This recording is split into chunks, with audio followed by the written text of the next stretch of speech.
Good morning, Year 8. Some people in this world, in this school and in this room think that dreams cannot be achieved and there's no point of setting goals and trying to achieve those dreams. However, I'd just like to share a few stories with you that actually proves that dreams do come true with the right mindset, with hard work, with determination and focus. Now, the girl that you saw on the video when you came in, her name's Fiolek, and she's an American girl, and she's a professional motocross rider, and she's a massive inspiration to me. Now, years and years ago, when she was a child, she dreamed of being able to ride a motocross bike. Not only that, but to be able to race a motocross bike and do it professionally, and race for a team and be sponsored, and actually win a championship. But could she do it? She crashed a lot, she fell a lot, she came up against massive challenges. However, in 2011, she did it. Her dream came true. Now, she was a very normal girl from a very normal background, nothing particularly fabulous about her. She wasn't a special kind of person. However, there was one huge challenge that she came up against. She's completely and utterly deaf. Cannot hear a thing. Now, for those of you who know a little bit about motorsports, will understand that your hearing is incredibly important for two main reasons. Number one, when you're riding a motocross bike, you need to be able to hear the engine. You need to be able to hear when your gears need changing. Second thing, obviously as you will know, hearing is incredibly important for your balance. And balance is incredibly important for riding a motocross bike. So riding motocross is really, really hard anyway, especially when you've got quite a slight build. But it was especially hard for Fiolek. And it was hard and it was tough and she really, really struggled. However, she kept a positive growth mindset. Every time she came up against a problem, she attacked it. She didn't run away. And in 2011, she did it. She achieved her dream. And she's still living her dream. And for me, she's amazing because she was just a normal girl from a normal background. Now, somebody else that's really, really inspirational to me, someone that's a little closer to home, is actually my mum. She's got quite a bit of a special story. When she was a little bit older than you, she had the dream of becoming a nurse. That's all she wanted to do. She wanted to save lives. But she spent a lot of time in hospital as a youngster, and they said to her, sorry, Sheila, you're not fit enough, you're not well enough, you will never become a nurse. So her dream was shattered. So she was just told, you just get a normal job, you'll be fine. And she didn't think she was able enough to go to university or anything, so she left school and she became a receptionist. That's it. And she got married and had 2 children. Now at 37, she couldn't let go of her dream, and she went back to college. She said, I really want to become a nurse. She went back to college at the same time as raising 2 kids, single-handedly, 1 parent at home.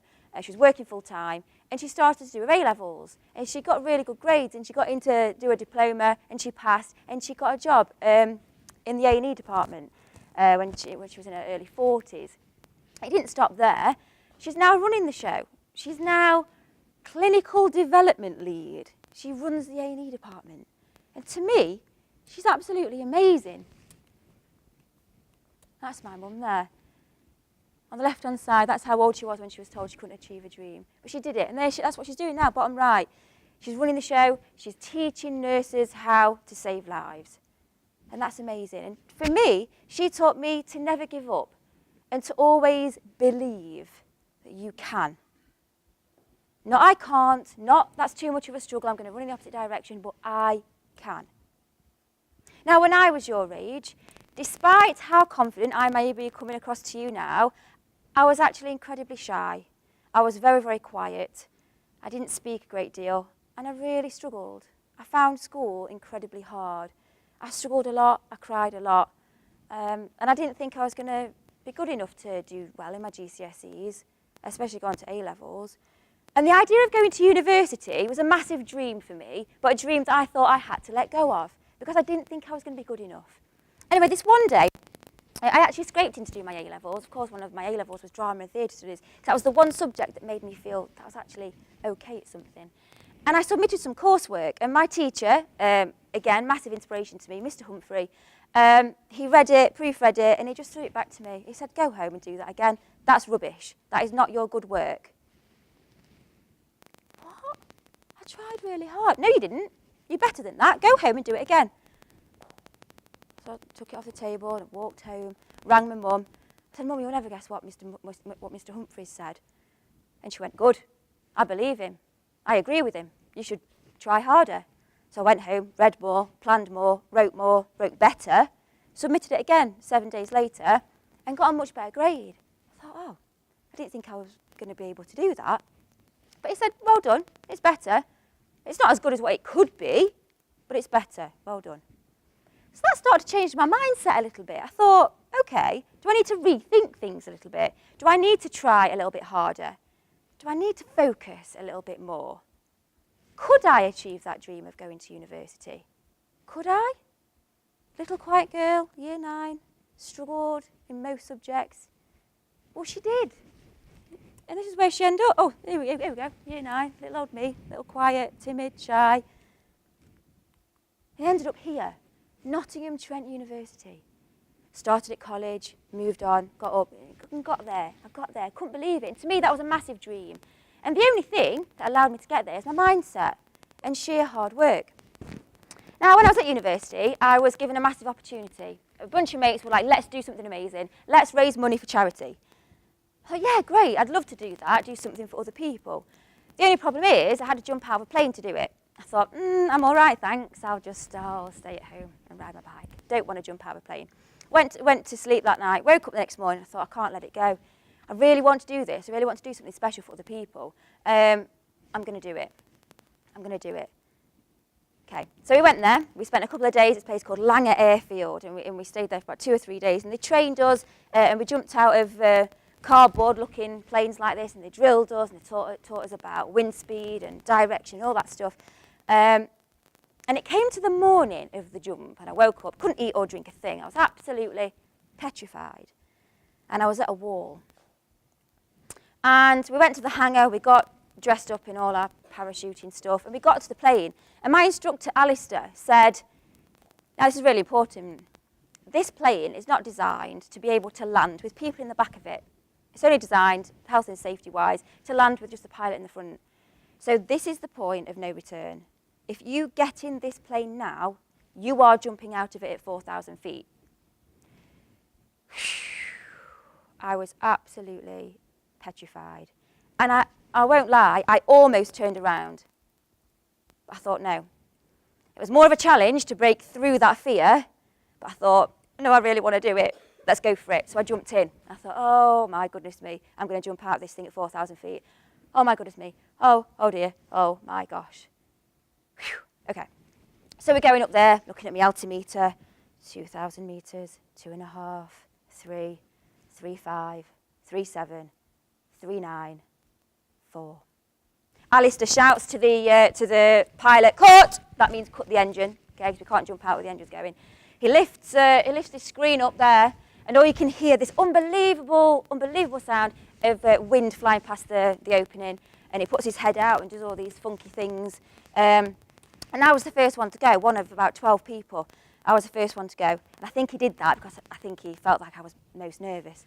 Anyway, he just points at me, we're all sat there like this, and he points at me, went feet out, and I shuffled, put my feet out, legs flying about.